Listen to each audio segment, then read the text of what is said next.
តោះណាគេតនេខ្លះជីកង់ហាត់ប្រាណនេះប៉ុន្តែកុំភ្លេចមើលឲ្យដល់ចុងបញ្ចប់នៃវីដេអូណាអ្នកនរគ្នាគិតទៅអ្នកសៀមរាបសំណាងណាអ្នកនរគ្នាអត់ចាំបាច់ទៅណាឆ្ងាយទេជិះចូលទៅដល់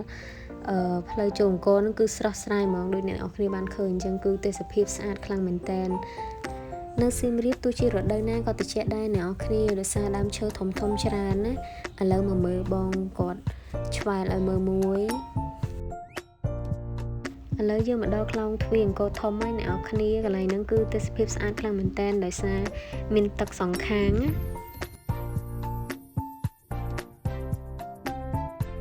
ក្រុមតិជិះចេញពីខ្លោងទ្វារហ្នឹងអ្នកនរគ្នាគឺសុទ្ធតែដើមឈើធំហើយខ្យល់ឡើងត្រជាក់ល្អមែនតើហើយកំពុងតិជិះជួបបងនេះគាត់កំពុងតែញ៉ាំពោតដល់ពេលអញ្ចឹងឃ្លានដែរយើងក៏ទិញពោត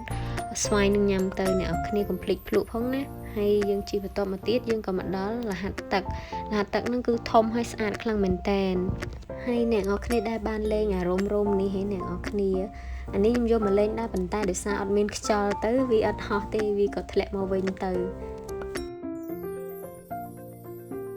ហើយយើងក៏បន្តដំណើរទៅមុខទៀតណាគ្រាន់តែឃើញកំពង់ហ្នឹងអ្នកទាំងអស់គ្នាប្រហែលជាស្គាល់ហើយមែនអត់អញ្ចឹងយើងចូលដាក់មួយក្រេបពីរក្រេបសិនទៅចាំយើងទៅមុខទៀតប៉ុន្តែខ្ញុំមិនមែនញ៉ាំទឹកត្នោតជូរណាអ្នកគ្នាខ្ញុំញ៉ាំទឹកត្នោតផ្អែមទេបន្ទាប់ពីញ៉ាំគឺអស់ប្រហែលជាកន្លះដបមកអ្នកនរគ្នាអើយមានកម្លាំងព្រឹសហ្មងហើយយើងក៏បន្តដំណើរទៅមុខទៀតហើយទឹកត្នោតផ្អែមនិងទឹកត្នោតជូរដែលគាត់លក់ហ្នឹងគឺធម្មជាតិពិតហ្មងអ្នកទាំងអស់គ្នានេះគឺជាដើមដែលអ្នកភូមិអ្នកស្រុកនៅកន្លែងហ្នឹងគាត់ធ្វើការឡើងយកខ្លួនឯងអ្នកនរគ្នាម្ដុំហ្នឹងគឺសិតតែដើមត្នោតហ្មងហើយឥឡូវយើងមកដល់គោលដៅធំយើងហើយអ្នកនរគ្នាគ្រាន់តែឃើញផ្លូវប្រហែលជាស្គាល់ហើយមែនអត់អ្នកនរគ្នាផ្លូវបដាយើងហ្នឹងនិយាយទៅគឺសម្បូរអីញ៉ាំច្រើនខ្លាំងមែនតើនេះណែមកដល់ហើយអ្នកនរគ្នាគឺជ្រូកអាំងនៅផ្លូវបដាអ្នកនរគ្នានិយាយទៅគឺឡើងឈ្ងុយហ្មងហើយខ្មៅហ្នឹងគុំឃើញអញ្ចឹងថាខ្ពើមអីចឹងណាអាហ្នឹងគឺជាតិសាហាវហ្មង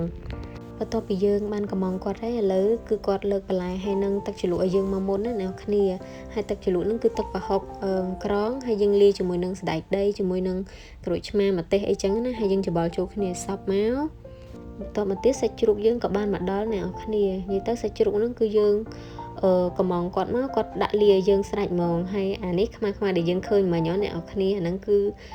សាច់ជ្រូកឆ្នាំហើយលាយមួយគ្រឿងហើយគឺគេញាត់ជាមួយនឹងបវៀនណាអ្នកគ្នានិយាយទៅអាហ្នឹងគឺឆ្ងាញ់ខ្លាំងមែនតើហើយយើងមកភ្លក់បន្តទៀតមកមានប៉ុន្មានមុខយើងភ្លក់ទាំងអស់ទៅអ្នកគ្នាអើយហើយខ្ញុំចង់ណែនាំមួយអ្នកគ្នានិយាយទៅជ្រូកអាំងនៅផ្លូវបដាហ្នឹងគឺមានលក់ច្រើនកន្លែងមែនតើប៉ុន្តែ